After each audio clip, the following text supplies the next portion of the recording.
niece Gwen, reading aloud for you from my novella Goddess, Chapter 21.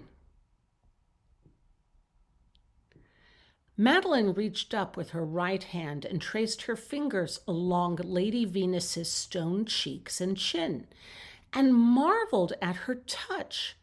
For every place on Lady Venus's face that she touched, the stone transformed from marble into soft, warm, human flesh, and the stone hands holding her, she realized, had transformed into soft, human hands.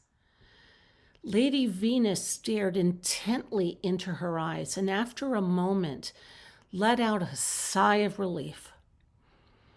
"Oh, praise Goddess," Lady Venus said, her voice musical and lilting.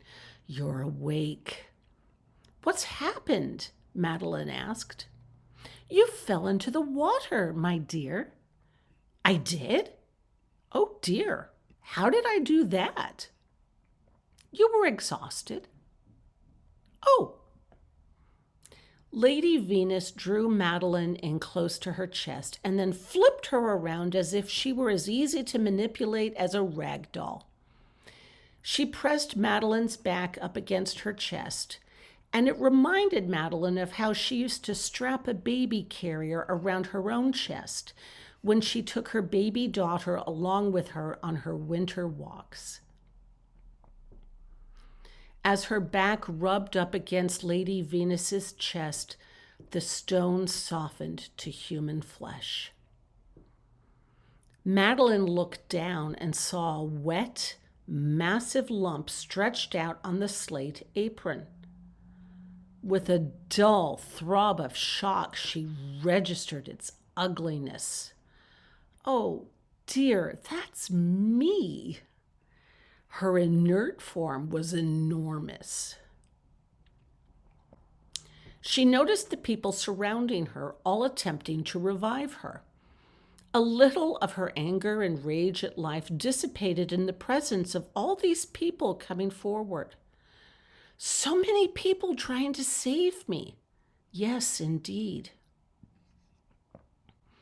Madeleine gazed down with disgust at her crumpled form. Yes, most people don't appear at their best after a drowning, but her already sodden body must have absorbed 300 pounds of pure bloat. A beached whale, she. Oh, let's be honest here, Madeleine, shall we? You look like a flaccid rodent. A young girl perched over the body and performed rhythmic chest compressions. With every downward thrust, Madeleine felt a pressure upon her ribs, and for a brief moment she couldn't breathe. And then, as the hands released, her breath flowed. For such a slender young person, this girl possessed surprising strength. The young girl's hands left ghostly imprints in her mind. "You poor dear," Lady Venus said. "I can tell what you're thinking." "You can? Look at all those people down there trying to help," Lady Venus said, and tut-tutted under her breath. "No matter how bad the world gets, I always see something that rekindles my faith in the goodness of humanity." "You do?" Madeleine asked with a sudden flash of bitterness. "Because I'm surprised they didn't just let me lie in the water and drown." Lady Venus gazed at her with surprise. "What's wrong?" Madeleine asked. "Madeleine, my darling, you did drown." "I did what?" "You did drown. Physically, you are dead." Lady Venus smiled as if this were a good thing. But Madeleine failed to understand. Her throat constricted. "I'm dead? Your brain is still alive?"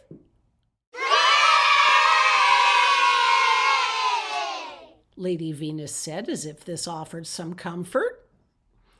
"Only it didn't. My brain is alive? Madeleine gasped. Oh my God, Lady Venus, that means I'm in a vegetative state. Lady Venus mused. Something like. Something like? Lady Venus, what are you saying? What I mean to say, my dear, well, it's hard to put it into words, isn't it? Please try. In a purely technical sense, you are indeed deceased. But we've got a long journey ahead of us tonight, and at the conclusion of that journey, well, we shall see, won't we? We shall see what? Whether you return to earth or ascend into the heavens. Madeleine's teeth chattered. Lady Venus, what are you saying? We'll just have to wait and see. Wait and see for what? If you survive the night, Lady Venus said. And she said it so simply and so artlessly that it pierced Madeleine to the quick. Tears welled up in her eyes. Oh, dear.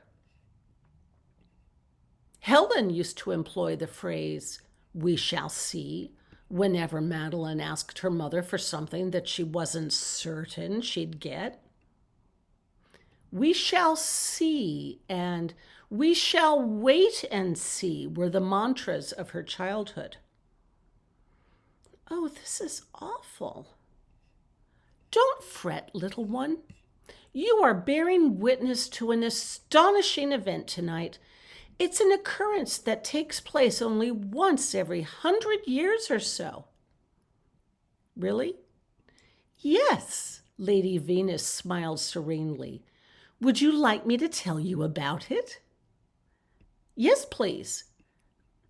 But before I do, Lady Venus said, raising an admonishing finger, let's make ourselves more comfortable. What do you say?